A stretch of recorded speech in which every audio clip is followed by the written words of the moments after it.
Hello everyone, good morning. Welcome to my YouTube channel. Our today's video topic is polymorphism in Java. So there are the major four pillars of the object-oriented programming system in Java.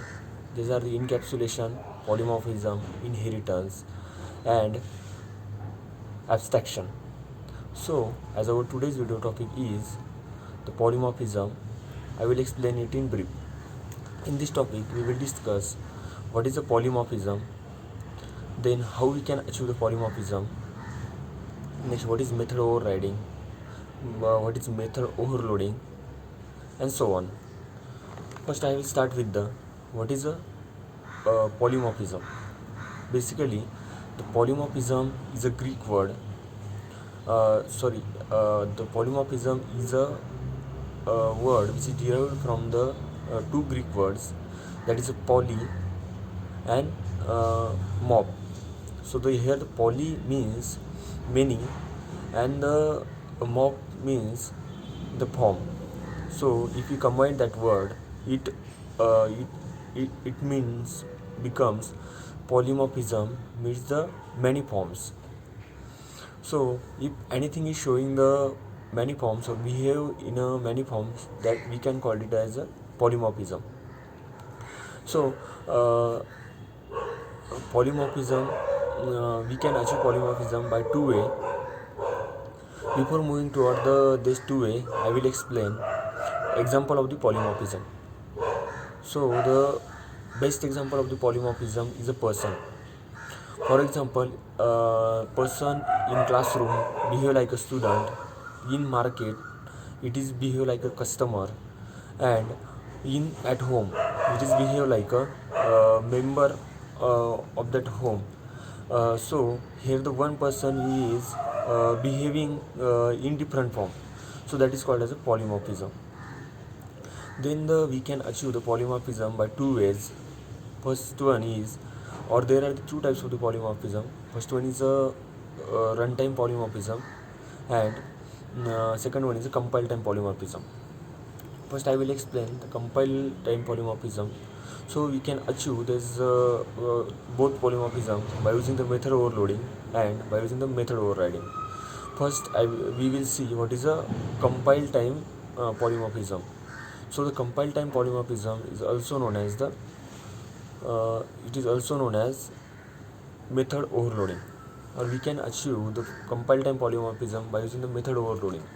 Now question arises, what is method overloading? So the method overloading is nothing but if in class there are the methods with the same name but with a different type of the parameter and with a different type of the data type, or with the if the sequence of this parameter or the argument are different, then this method overloads each other, and that called as method overloading. For example, let's consider there is one method addition which has the in that we are performing the addition of the two number. Then if you pass parameter two integer values, that is int int num1 and int num2, then there is another method which has the to which we are providing parameters like the num1, num2 and num3. In that case, the method having the same name but the different number of the parameters. So when we invoke that method, at the time of the invoking, it shows the which method we have to invoke, and invoking time is nothing but it is compile time.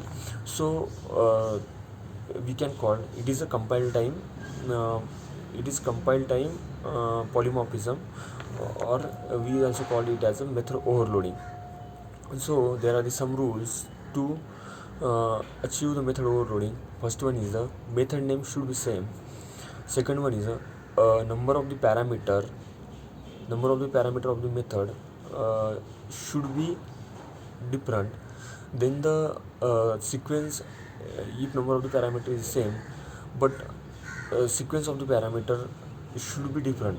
Like if you are providing the one integer and one string value, then if you are using the method with the same name, then in that method we should have to change the sequence of the parameter, like from integer to from string to integer.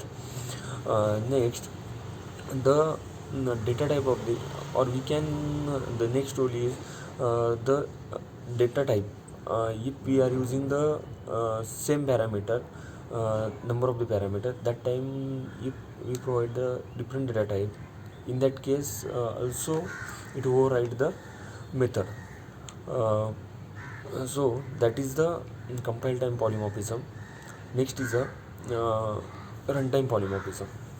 Runtime polymorphism occur during the runtime, so it is called as a runtime polymorphism. We achieve the runtime polymorphism by using the method overriding. Now question arises, what is method overriding in Java? So actually method overriding means in Java we are using the inheritance. In inheritance, one class or the subclass acquires the properties of the superclass. If superclass and subclass having the method with the same name and with same number of the parameter, then the method of the child class overrides the method of the parent class. And when we create the object of the child class and we call the method, that method is of the child class. So that is a method overriding. So it occurs during the runtime. That's why it is called as a runtime polymorphism.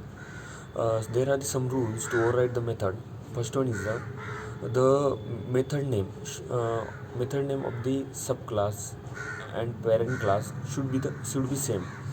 Then the number of the parameter or data type of the parameter or the sequence of the parameter, whatever we are providing to method, having the same.